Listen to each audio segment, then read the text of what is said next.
बेटा के बिगड़ल बनबियो, दिनहीन बालक के बिगड़ल बनबियो।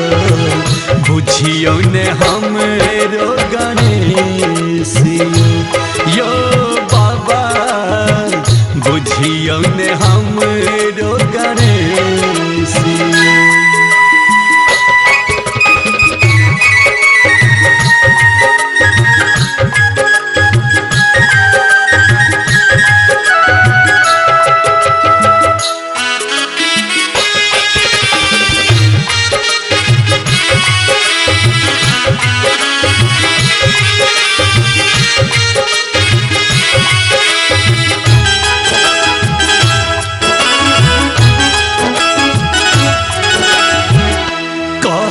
सब बाबा अहाँ छी दयालु, सब हक कष्ट हरे भोला कृपालु।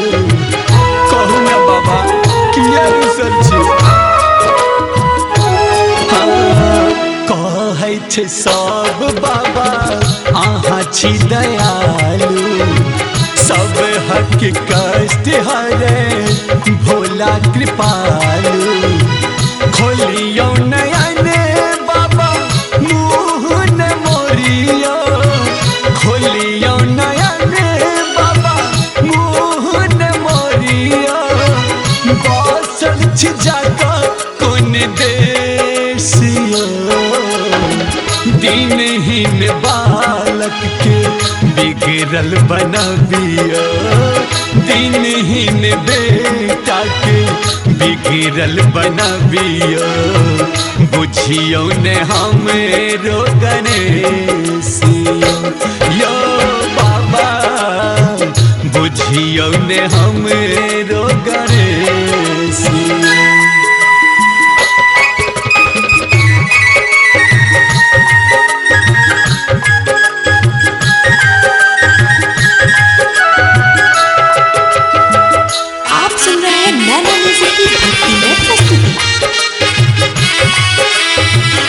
सिंगर विक्की चाची।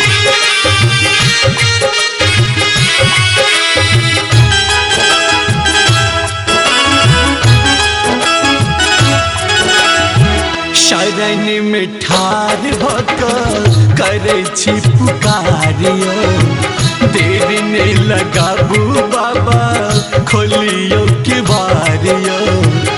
अपना भक्त के किया सतबै छी बाबा,